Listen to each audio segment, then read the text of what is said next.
Just waiting for my microphone. There we go. Good morning. Welcome to Center for Spiritual Living.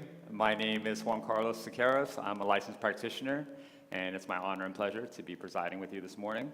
Thank you for joining us in person or whether you're joining us online. And just as a reminder, there's many ways to join us. You can join us in person, like most of you are here today, or there's 3 ways you can join us online. Through Facebook, YouTube, or via our website, cslftl.org, by selecting the live stream tab. If you're a first-time guest, welcome. We appreciate you being here today. Thank you for coming to our Sunday service. Also, we thank those of you who are tuning in, maybe for the first time. We're grateful that you're joining us and being a part of our virtual community. We thank God the new people are always joining us. Our community is growing and expanding all the time, and all the new people just keep coming, so it's wonderful. Thanks to Spirit. There are many ways to stay connected and informed about all that's going on here at the center. You can follow us on Facebook or Instagram or TikTok, or you can download our app listed as Center for Spiritual Living FL, which stands for Fort Lauderdale. If you find value in what we're doing here at the center, please share our posts and our app with your friends and your followers. We have just 2 announcements today. Next week on Sunday, August 18th, we'll be having a special membership vote, special meeting. We'll be voting in 2 new board members. So if you are a member, please remember to stay after service next week. It'll be immediately after service. And Dr. John has asked me to let you know that it will be a very short meeting, so we appreciate you being here. Your vote's important. Again, that's next Sunday, August 18th, immediately after service. And for our second announcement, I invite Dr. John back up. Good morning, everyone. So about the meeting, just to add to that, it will be a relatively short meeting, but we're not only going to have the vote for our 2 newest board members, but we're also going to have a Q&A with the board. So they're going to be here to answer any questions you have about virtually anything relating to the center. Just wanted you to know that. This afternoon, I'm going to have a meeting over in the community room after we're complete here. Here's the deal. The challenge with this model is that whoever's standing here is talking and nobody else gets to. So what I want to introduce to the center are ways for you to be in dialogue, in discussion with your peers, with practitioners, with ministers, and with the folk that walk in the door. So we're creating 2 things. We're creating spiritual book clubs, and we're creating spiritual living circles. I will explain all that in the community room after our celebration today. So show up if you're interested in any of that.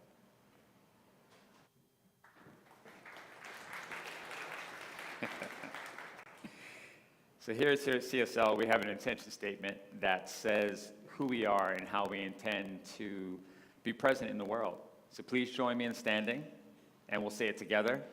And after, please greet your neighbors with a hello, a hug, a namaste, a smile, whatever works for you. So CSL Fort Lauderdale, who are we? We are a loving and diverse spiritual community dedicated to personal growth, healing, and service.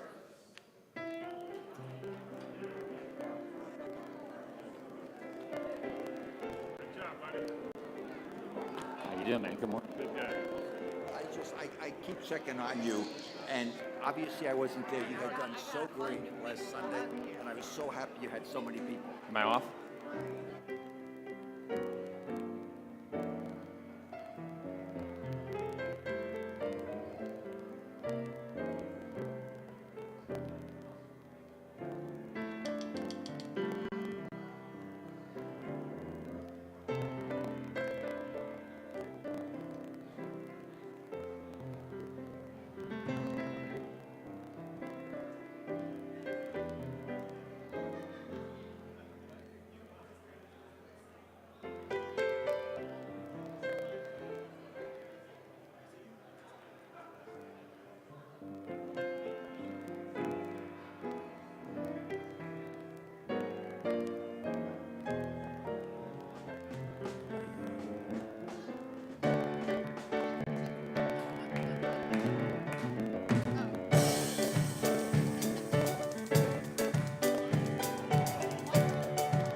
So know with me that Spirit is in this place because we are here. We've come together as the center of the divine, present completely to this moment, recognizing our divinity and the divinity of all who join us here and everywhere. I know that this journey is beloved, that this journey is powerful, that this awakening that we're experiencing carries on for generations to come. So we celebrate Spirit in every way that we can, and we celebrate ourselves for being awakened to this presence in our lives. It's all good because it's all God, and we let it be so, and so it is. Yeah.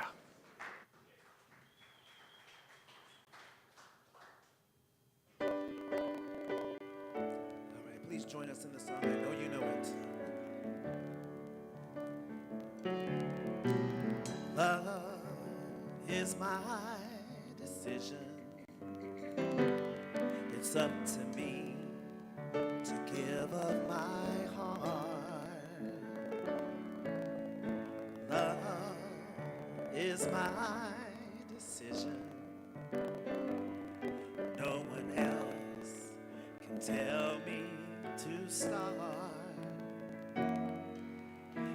once I decide to change my mind, God will show me how. Love is my decision. It's my decision right here and now. Love is my decision. It's up to me to stand on that bridge. Love is my decision. No one else can make me forgive. And once I decide to change my mind, God will show me how. Love is my decision. It's my decision right here and now. Love is my decision. It's up to me to dance down the road. Love is my decision. No one else can lighten my load. Once I decide to change my mind, God will show me how. Love is my decision. It's my decision right here and now. All right, one more time. Here we go. Love is my decision. It's up to me to dance down the road. Love is my decision, and no one else can lighten my load.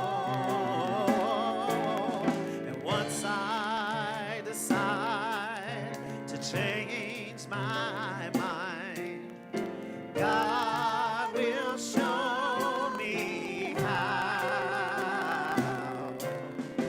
Love is my decision. It's my decision right here and now. It's my decision right here and now.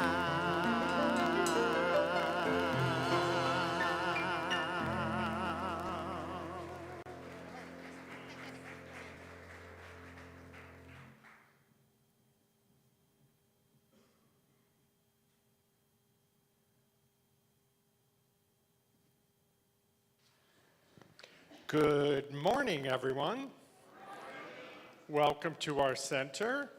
I am John Rossetti. I'm one of the licensed practitioners here at this beautiful place that we call home. And love is always my decision.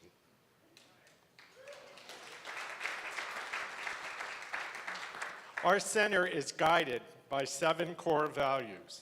They are love, healing, oneness, abundance, spiritual growth, service, and diversity. Today, we are focusing on abundance. Each week, we highlight one of our core values to keep its meaning with us all week. So not only is abundance one of our core values, it's also the principle, one of our principles of our wonderful Science of Mind teaching. And our founder, Ernest Holmes, goes on to give us a quote. And the quote goes like this: "This is a universe of infinite abundance, spiritual, mental, and physical. This bounty of spirit has the allness of good, is limitless, and can never be exhausted or depleted. The infinite bounty of spirit is the birthright of every human being. We are each an individualization of God, created for our unique expressions. Each of us is an heir to all the good there is, simply because of our spiritual identity." So, can you all please just join me by saying, "I am abundant"? Wonderful. Now say that again, one more time, loudly. Beautiful. See, you're all abundant. So, prime examples of abundance are as follows. Did you all watch the Olympics? Team USA is abundant, and they are wonderful. They have brought home over 40 medals, gold medals, silver medals, bronze medals. Give them a hand. Yes. Okay, and another example is me. I have studied this teaching for almost 30 years. I have it embodied in me. It lives, it moves, it has its being completely with me at all times. And anyone that knows me, and I know most of you out there, and I prayed for most of you out there. So I'm also a licensed practitioner for 21 of those 30 years. Now that is abundant. And I also came into this teaching with an incurable disease. And because of my wonderful consciousness, I have celebrated 36 years of living with that incurable disease as of Thursday. 8/8/88 is my anniversary. And I know that each one of you can celebrate something in your life, because each one of you have that power within you. You have that abundant energy within you to do whatever it is that you need to do to be in the present moment of your life, celebrating whatever it is that you need to do. I know that each one of you got up this morning, you had your coffee, you had your shower, and you drove here in a vehicle. Now, if that isn't abundance, I don't know what is. So, in leaving you, I'm going to just know right here, right now, that the presence of power is surrounding each and every one of you with an abundant energy. Therefore, our core value is abundance.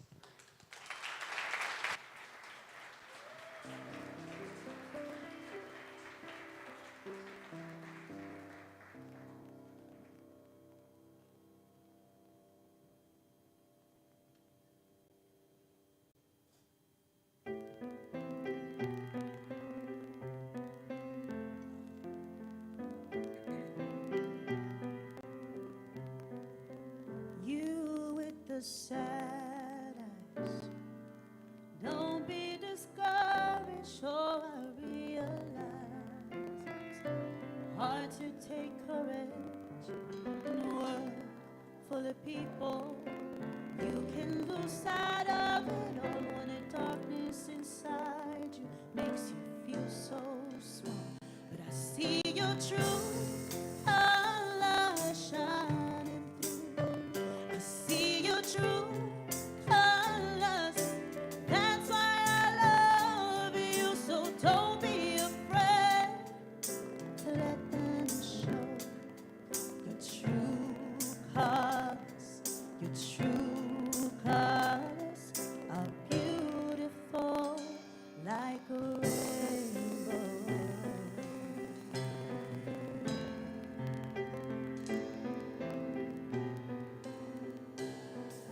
Show me a smile, babe. Don't be unhappy, can't remember when last saw you laughing. If this what makes you crazy and you taking all you can bear, you can call me up because you know I'll be there. And I see your true color shining through. I see your true colors. That's why I love you. So don't be afraid to let them show your true colors. Your true colors are beautiful like a rainbow.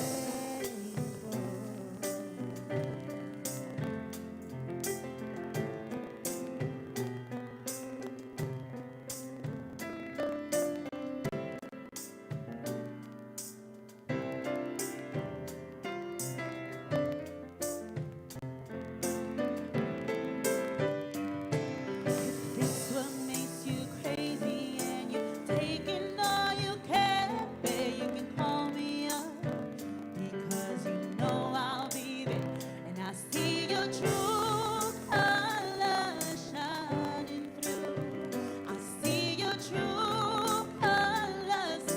That's why I love you. So don't be afraid to let them show your true colors, your true colors, your true colors are shining through.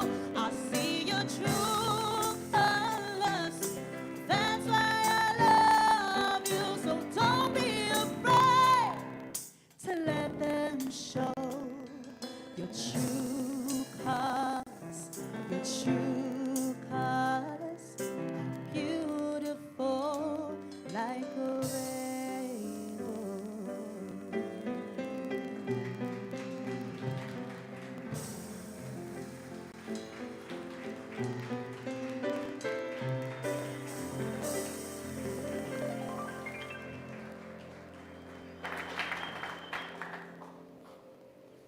I love that song. Cyndi Lauper got nothing on you, Maylene. That was beautiful. Yeah, that's it. All right.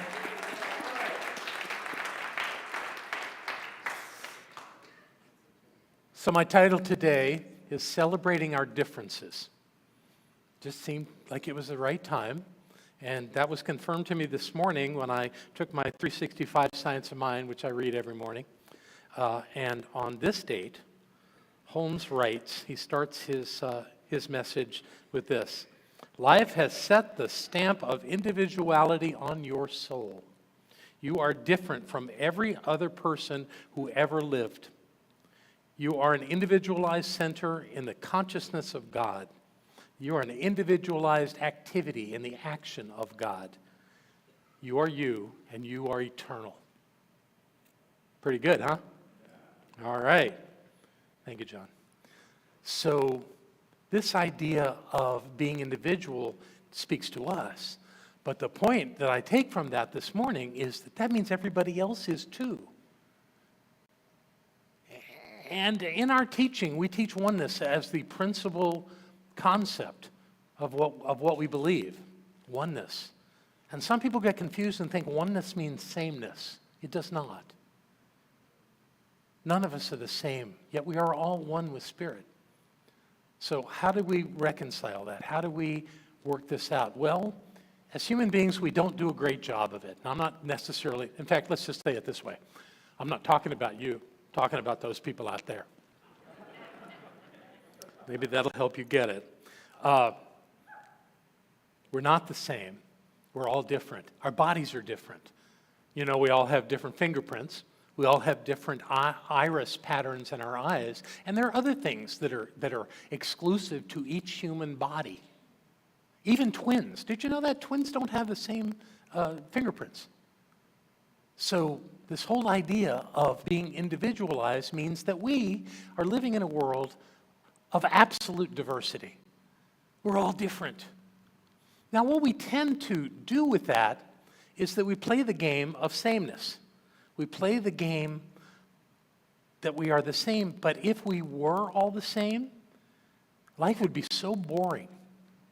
If we all had the same attitudes, the same reflections, the same ideas, we'd get nowhere. So that's not why we're here. We're not here to identify our sameness. Our great beauty and our possibilities and potential dwell in our differences. And we are all different. You know, in society right now, diversity is a big word.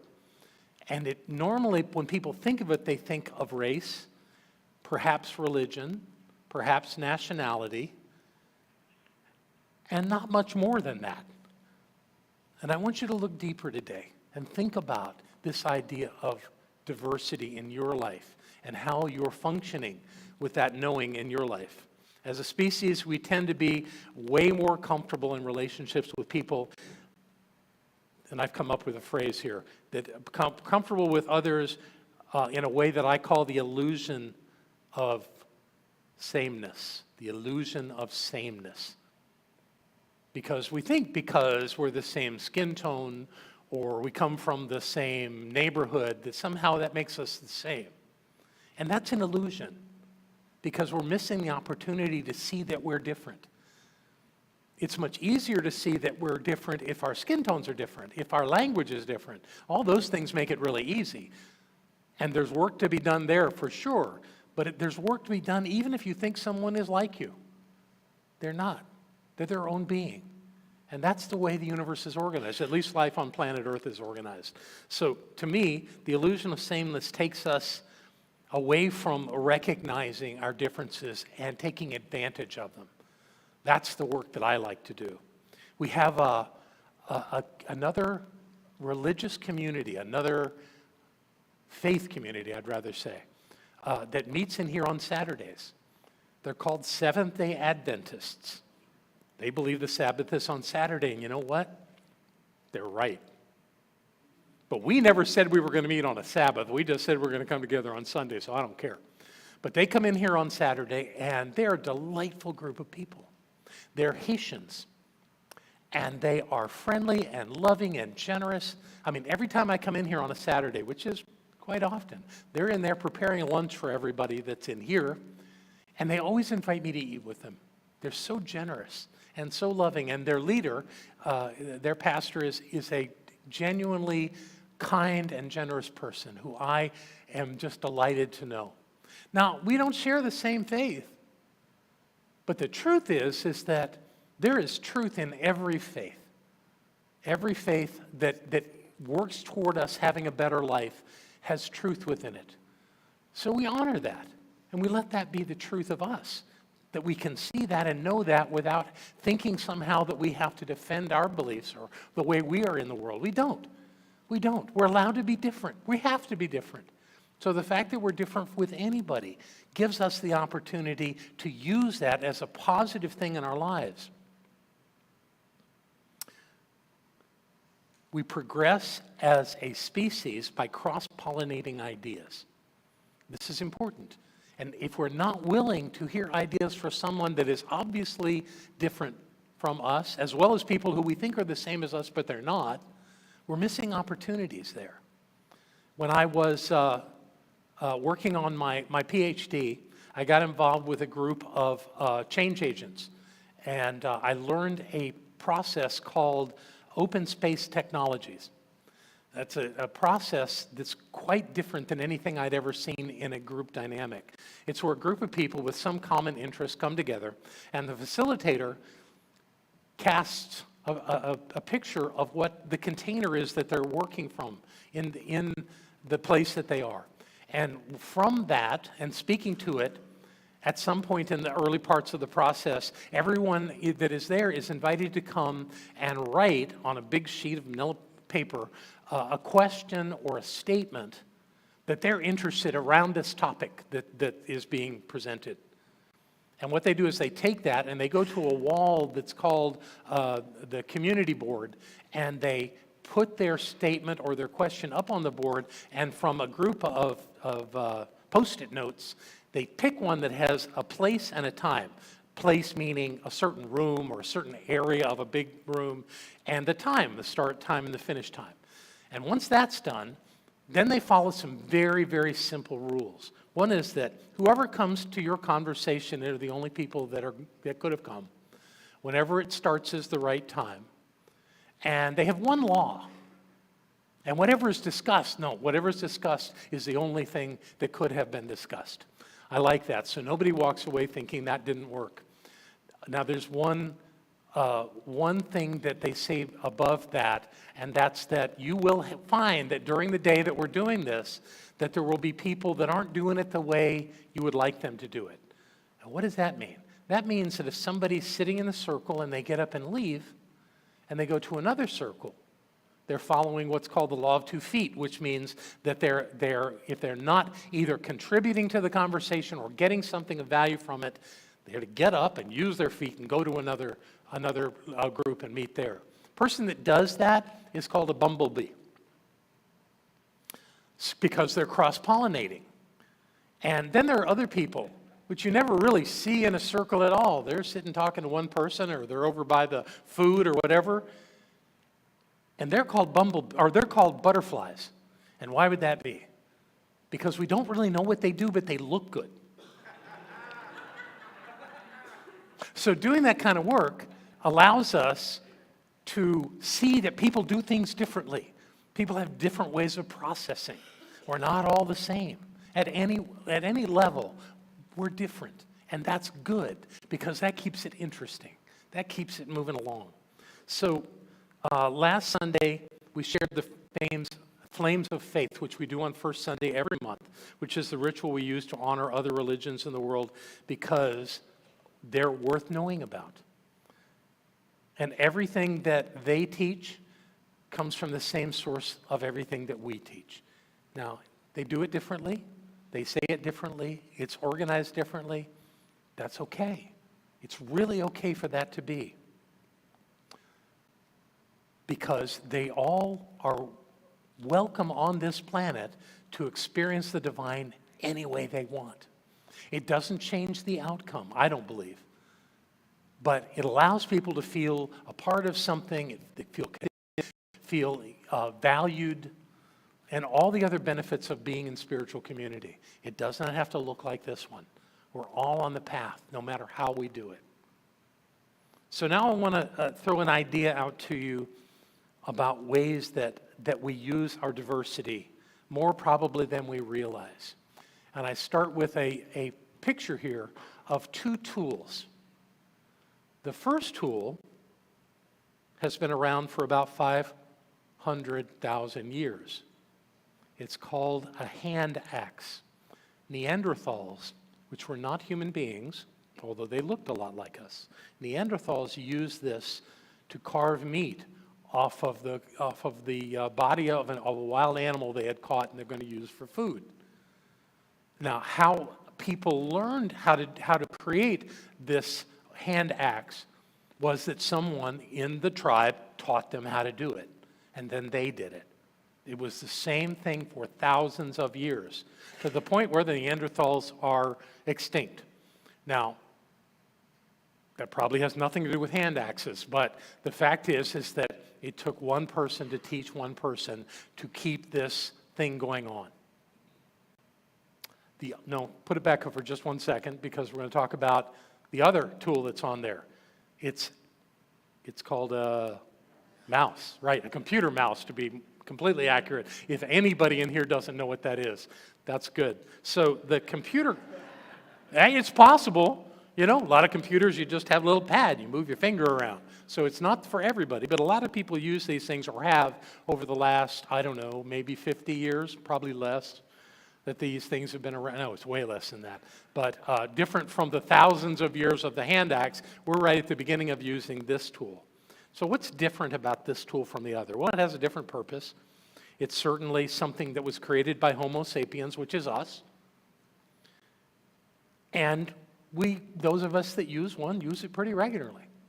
They went from having a long tail to not having any tail at all. So my question to you is, how many people were involved in creating this particular product? Now, I know you don't know the answer to that. It's a rhetorical question. But I want to throw out some information that might help you get an expansive view of what it took to make that mouse. And you can take that down, Jerry. It took people who participated in developing computer software.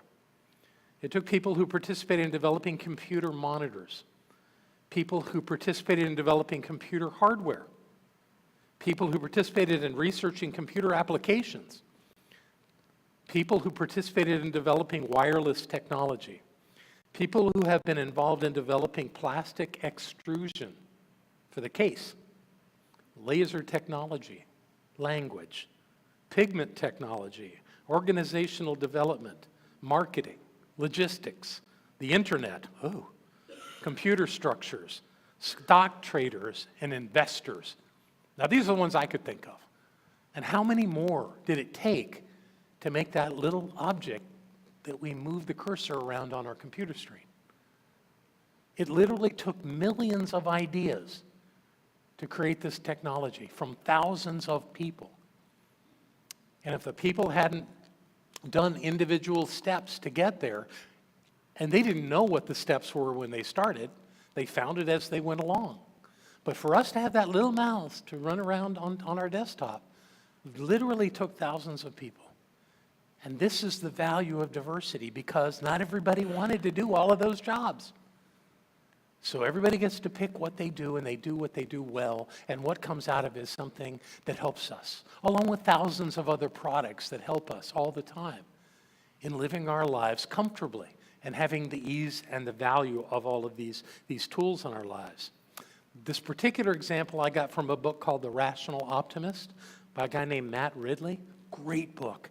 Lots of wonderful ideas about how humanity is really evolving. And with all the problems that we see in the world, it's nice to be reminded that we are actually evolving and becoming better at many things.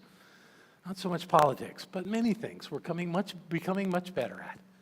And that's because of our diversity. If we were all the same, we'd still be doing like the Neanderthals. We'd be teaching one person to do the thing that we do, and everyone would use that tool, and that would be the end of it. But that's not how it works. We're creating all kinds of products and services and ideas that we could not possibly do on our own. The power of diversity, the power of people having a different point of view, a different talent, a different ability. That's what carries us through all of this. This idea of living in the world is that each one of us have different realities about how life works. And that's not a bad thing. It's good that we have different ideas. And my first spiritual teacher in Sydney, Australia, taught me how to use that in a really good way that really stuck and has worked for me over the years. It's really easy to hear somebody bring up a new idea and go, no. I know people that do that all the time. No. Well, no is a defensive posture. It means, I don't know how that's going to work out, so I don't agree. Or actually, what my teacher explained to me was that each of us has a reality. We have what's real for us. It's different for you. You have a different reality than I do. But if you and I get together and you share your reality with me on a certain topic, and I share my reality with you, one of two things is going to happen. Either we're going to get defensive and decide that we don't want to really consider the other one's idea because we don't know enough about it, or we kind of like what we've already figured out, and we kind of just want to stick with it. So we get rigid and we say no. The other opportunity is that by sharing our realities, there may be a way for us to blend them and create a higher reality than we had before. And that's what's going on in the world all the time, is that people are finding a higher reality. And when they do, life works better. So be open to that idea and watch your no's. And I'm not saying don't say no. There are times when no is the absolute correct answer. But if you're working on it, the thing to do is to give another's ideas at least an opportunity to be expressed. And when we do, there's a great possibility we're going to get something of value from it. So this is a part of diversity as well. Our tendency is to avoid focusing on our differences, to think that we're the same, and to kind of find ourselves in a little cocoon where we think we're safe. Trust me, we're not safe in the little cocoon. Even moths and butterflies are not safe in a cocoon, because anything can come along and pop them in their mouth right away and chew them up. So that's not a safe posture. The best posture is to be open to the ideas and the possibilities. And when we do, our differences become an advantage when we can learn from one another. There are ways that we learn about using our diversity. And I got a good one a few years back when I was attending the first CSL Diversity Commission in Albuquerque, New Mexico. One of the presenters at that event is a minister named Reverend Michelle Senegal. She's currently the minister of Temple of Light Center for Spiritual Living in Kingston, Jamaica. Lovely lady, really bright, and she brought us a diagram to look at. And I want you to see this diagram. We use this diagram that is coming up on the screen at any moment. That's the one.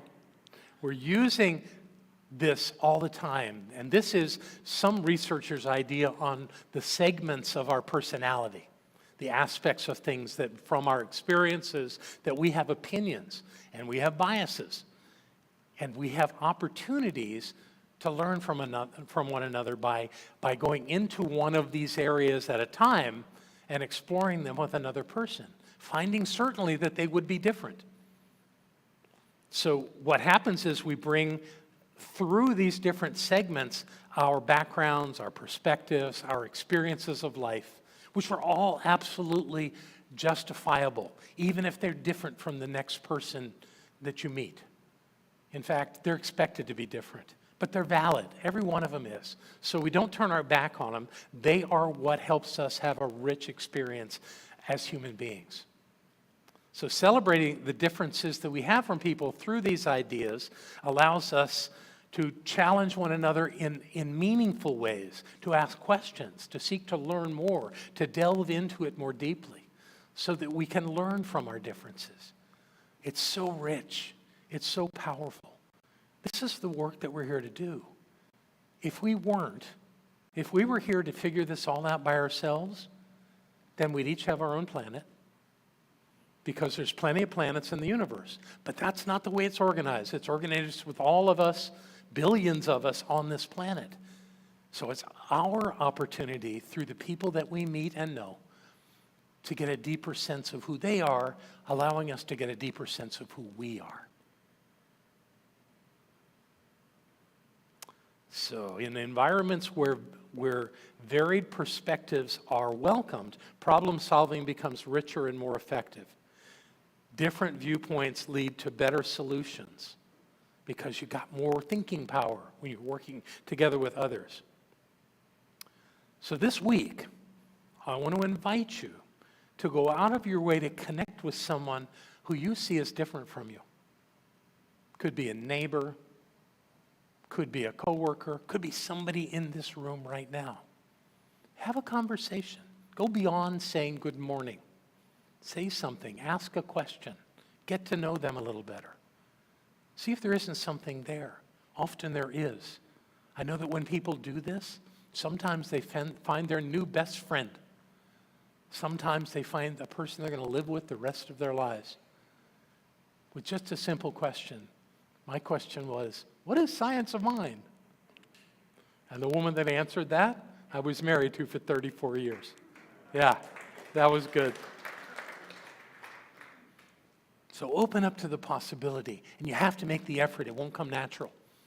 Our natural way is to say, you're different from me, and just leave it there. Don't do that. Give this a try. See what you can find. And I want to end this with a poem, one of my favorite poems that comes from Hafiz, the Sufi poet. This is how it goes. The first time I saw you, I knew we would be friends. The first time I heard you laugh, dear pilgrim, I knew it would not take me long to turn you back into God. And so it is. Yeah.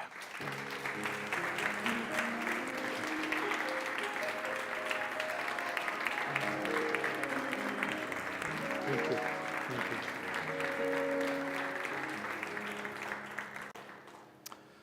So now we reflect on these thoughts. And I'm going to make that invitation again in the reflection. But first, song.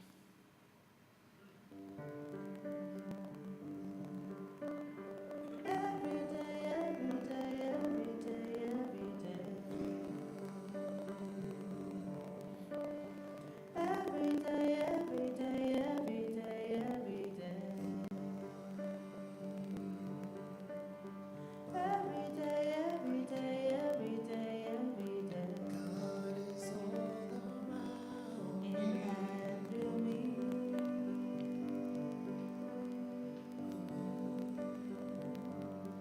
As me.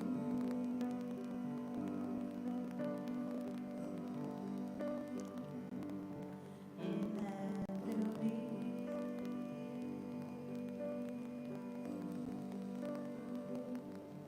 As me.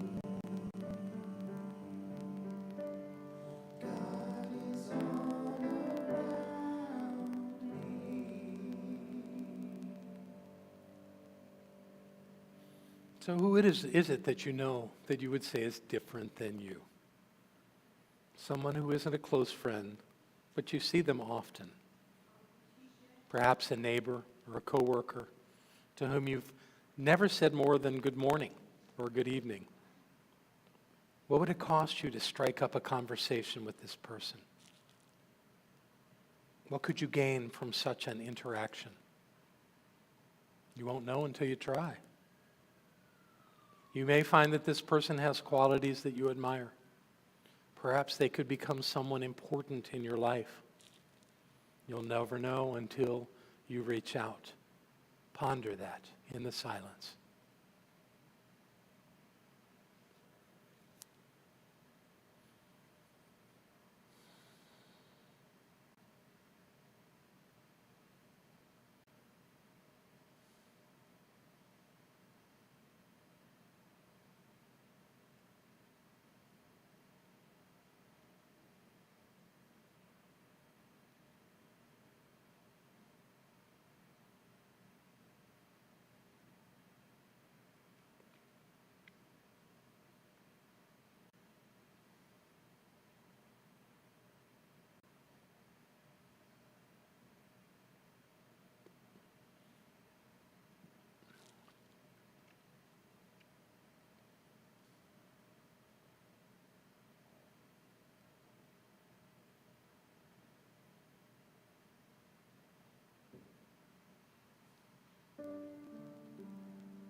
This is the blessing of diversity.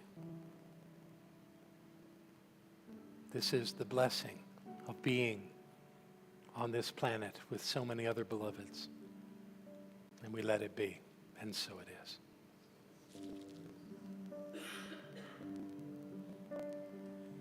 Every day, every day, every day, every day. Every day, every day, every day, every day. Every day, every day, every day, every day. And I'm thankful.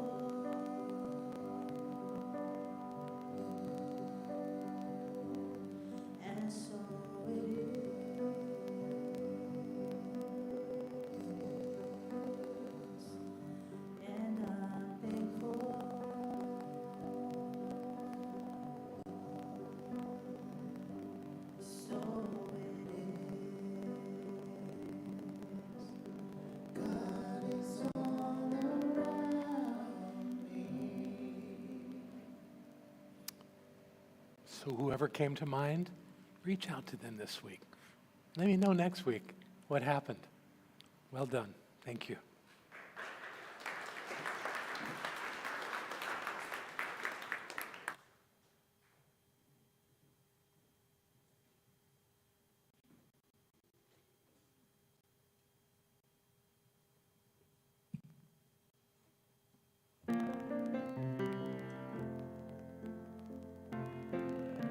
Je t'aime, te amo, la ti amo, Haneo Kabatoka. I love you. The sounds are all as different as the lands from which they came. And though our worlds are all unique, our hearts are still the same. Love in any language, straight from the heart, pulls us all together, never apart. And once we learn to speak it, all the world will hear. Love in any language, fluently spoken here. We teach the young our differences, yet look how we're the same. We love to laugh, to dream our dreams. We know the sting of pain. From Leningrad to Lexington, the farmer loves his land. And daddies all get misty-eyed to give their daughters hand. Oh, maybe when we realize how much there is to share, we'll find too much in common to pretend it isn't there. Love in any language, straight from the heart, pulls us all together, never apart. And once we learn to speak it, all the world will hear. Love in any language, fluently spoken here. Though the rhetoric of governments may keep us worlds apart, there's no misinterpreting the language of the heart.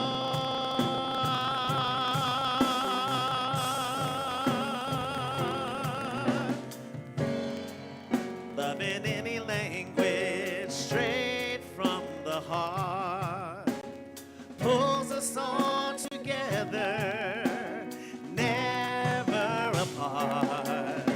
And once we learn to speak it, all the world will hear. Love in any language is fluently spoken here. Love in any language, straight from the heart, pulls us all together, never apart. And once we learn to speak it, all the world will hear.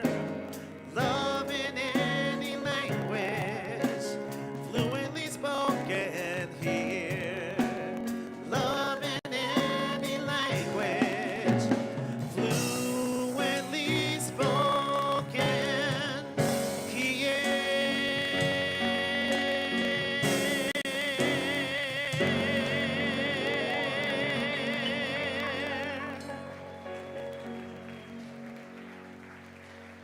Cool.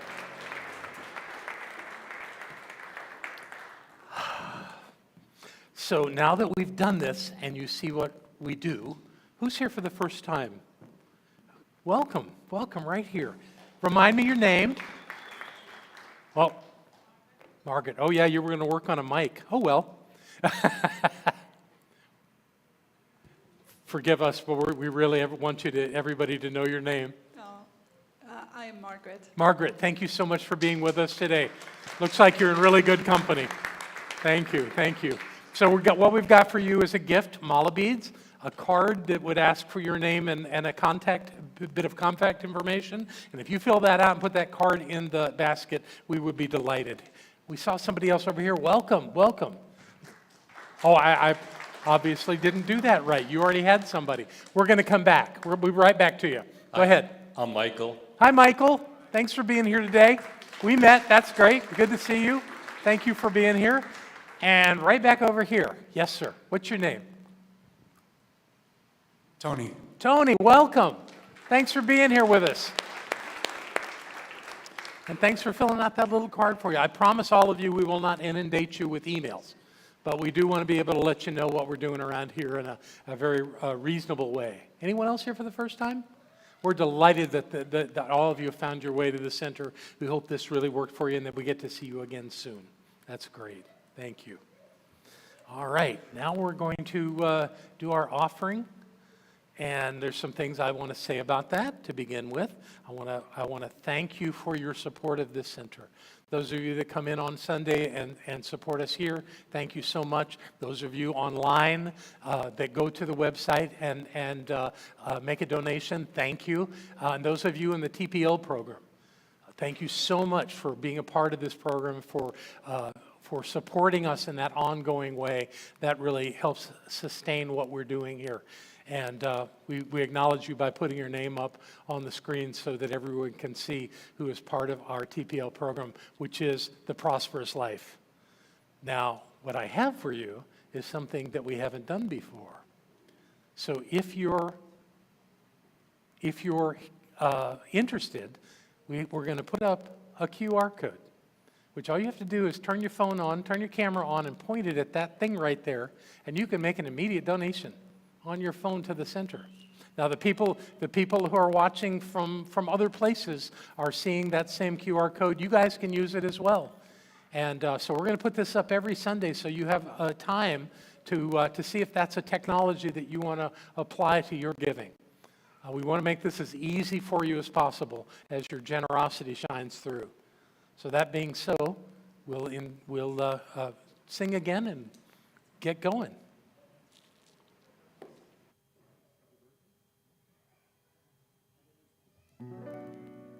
There was a time in my life I thought I had to do it all for myself. Didn't know the grace of God was sufficient, and I didn't know the love of God was at hand. But now I can say, if you are discouraged, struggling just to make it through another day, you've got to let it go. Let it all go. This is what you had to say. I release and I let go. Let the Spirit run my life, and my heart is open wide. Yes, I'm only here for God. No more struggle, no more strife. With my faith I see the light. I am free in my spirit. Yes, I'm only here for God. I release and I let go. Let the Spirit run my life, and my heart is open wide. Yes, I'm only here for God. No more struggle, no more strife. With my faith I see the light. I am free in my spirit. Yes, I'm only here for God. Here we go. I release and I let go. Let the Spirit run my life, and my heart is open wide. Yes, I'm only here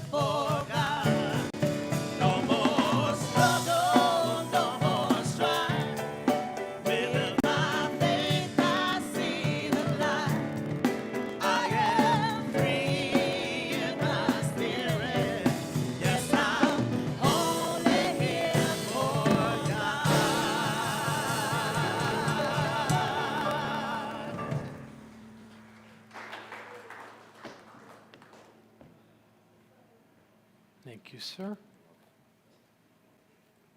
Money, what an interesting thing. It has physical form, but it's also energy.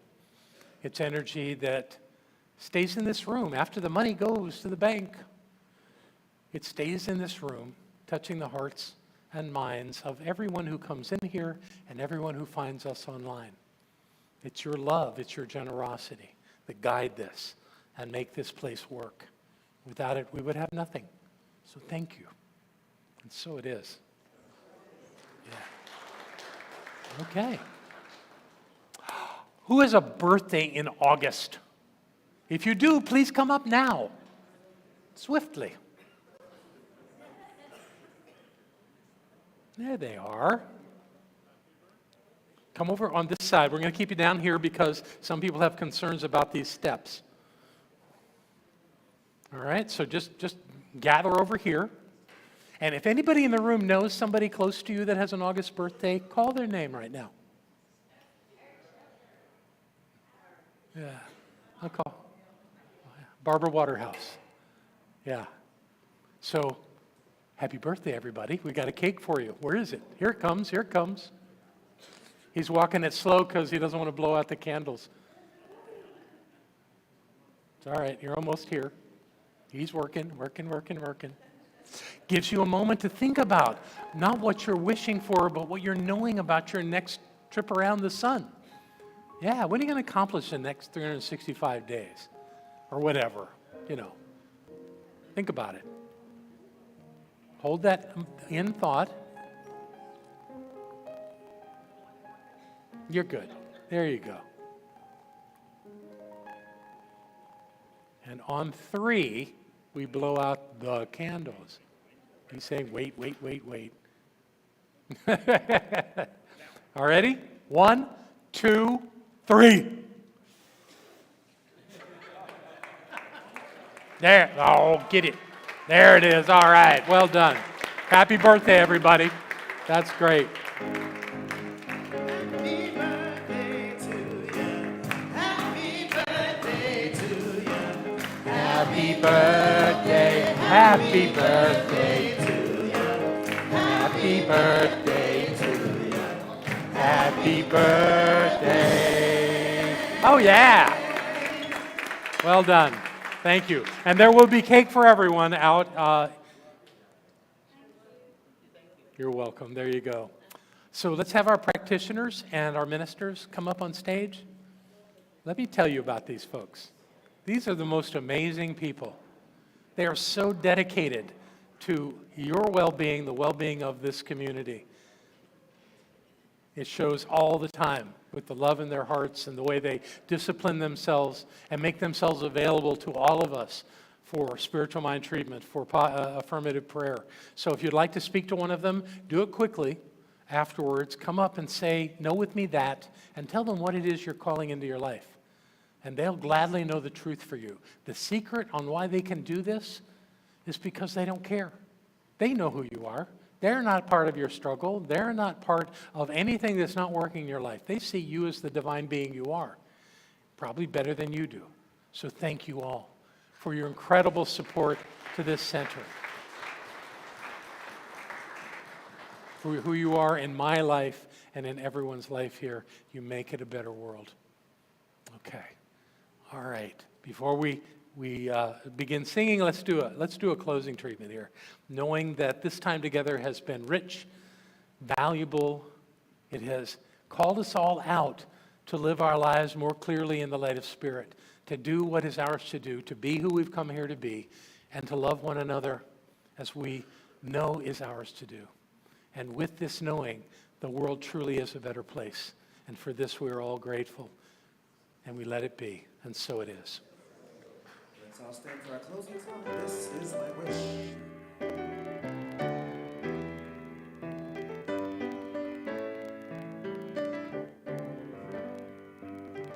This is my wish for the world. Peace will find its way to every boy and girl. This is the time for harmony. Let love be the song that everybody sings.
wonderful week.